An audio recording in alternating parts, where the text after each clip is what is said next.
Hello everyone, नमस्ते अनि स्वागत छ हजुरहरूलाई हिमालय किचनमा।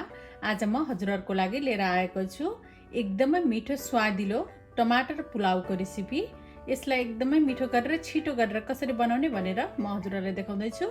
र आज म बनाउँदै छु प्रेसर कुकर टमाटर पुलाव। यसको लागि मैले यहाँ प्रेसर कुकरमा एक ठुलो चम्चा घिउलाई तताउन राखेको छु। पुलाव सधैँ पनि घिउमै बनाउँदा मिठो हुन्छ। र यसमा मैले फुराए एउटा तेजपत्ता, एउटा दालचिनी, एउटा हरियो खुर्सानी, एउटा स्टार एनिस, त्यसैगरी दुईटा सुकमेल र तीनटा ल्वाङलाई मैले राखेँ। यो स्पाइसेसहरू आफ्नो खुसीले थपघट गर्न सकिन्छ। आफूलाई के राख्न मनपर्छ त्यो राख्न सकिन्छ।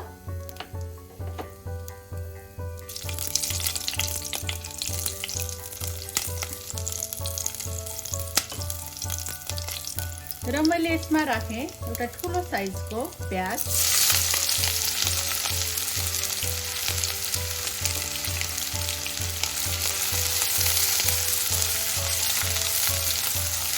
प्याजले आफ्नो कलर चेन्ज गर्नुन्जेल यसलाई हामी यसरी फ्राई गर्नेछौँ।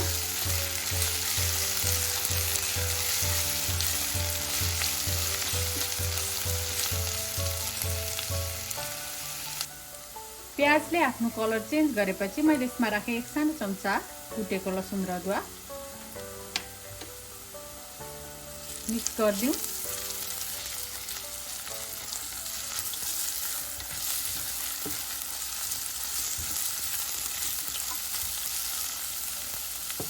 मैले यसमा राखेँ आधा सानो चम्चा बेसार, एक सानो चम्चा काश्मिरी रातो खुर्सानीको धुलो।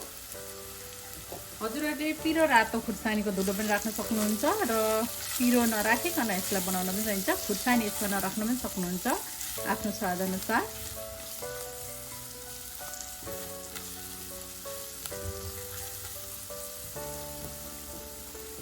र मैले यसमा दुईटा ठुलो टमाटरलाई यसरी प्युरी बनाएर लिएको छु। अब टमाटरको प्युरीलाई राखेँ। मसिनो गरी काटेर टमाटरलाई टुक्रा बनाएर हामीले लिँदा पनि हुन्छ। नुन राखेँ मैले आफ्नो स्वाद अनुसार। यसमा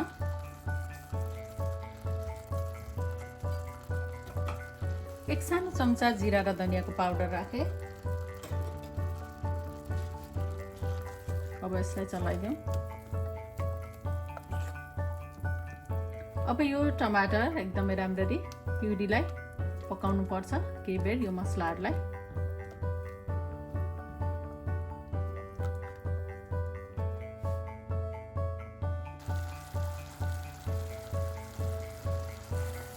ल अब टमाटर पाकिसकेको छ।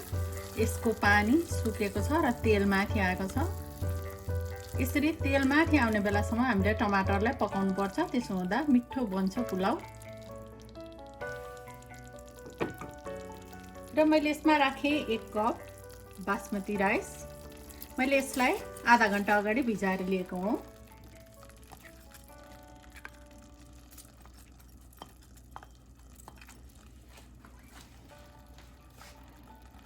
र मैले राखेँ एक सानो चम्चा जति पुलाव मसला।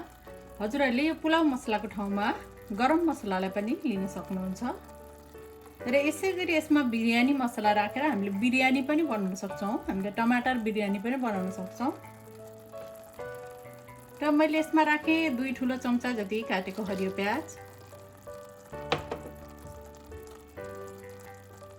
काटेको हरियो धनियाँ र थोरै नुन राखेँ मैले। अब यसलाई मजाले चलाइदिउँ।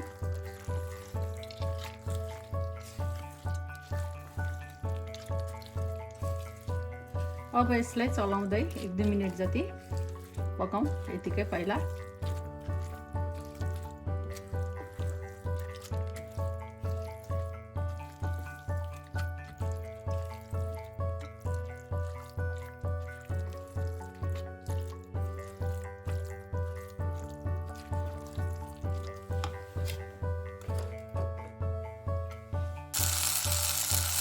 र 2-3 मिनट जति यसलाई पकाएपछि मैले यसमा राखेँ 1.5 कप जति पानी। मैले जुन कपले नापेर राइस लिएको थिएँ त्यही कपले नापेर यसमा पानी राख्दैछु।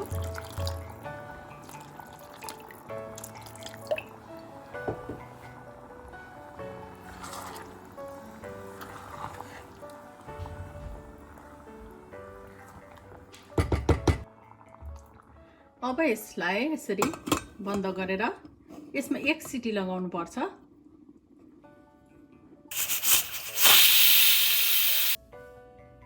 ल अब यसको सबै प्रेसर गएपछि अब म यसलाई खोल्दैछु।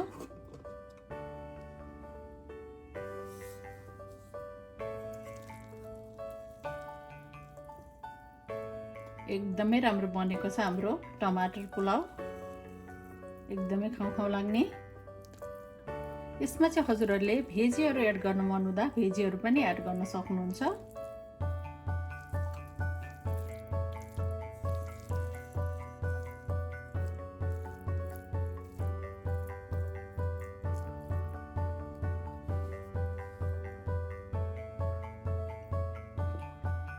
ल एकदमै मिठो टमाटर पुलाउ चाहिँ अब बनेर खानको लागि रेडी भएको छ।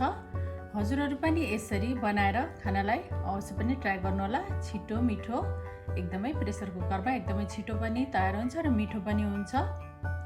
अलिकति नौलो स्वादको पुलाउ पनि हुन्छ। हस् त यो मिठो टमाटर पुलाउको रेसिपी हजुरलाई राम्रो लाग्यो भने हाम्रो भिडियोलाई लाइक कमेन्ट सेयर गरिदिनु होला। यस्तै रेसिपीहरूको लागि हाम्रो च्यानललाई सब्स्क्राइब पनि गरिदिनु होला। सब्स्क्राइब गरिसकेपछि नजिक रहेको नोटिफिकेसन बेललाई पनि अवश्य पनि क्लिक गरिदिनु होला। फेरि पनि यस्तै मिठो परिकारको रेसिपी लिएर आउने नै छु। हाम्रो भिडियो हेरिदिनु भएकोमा हजुरलाई धेरै धेरै धन्यवाद।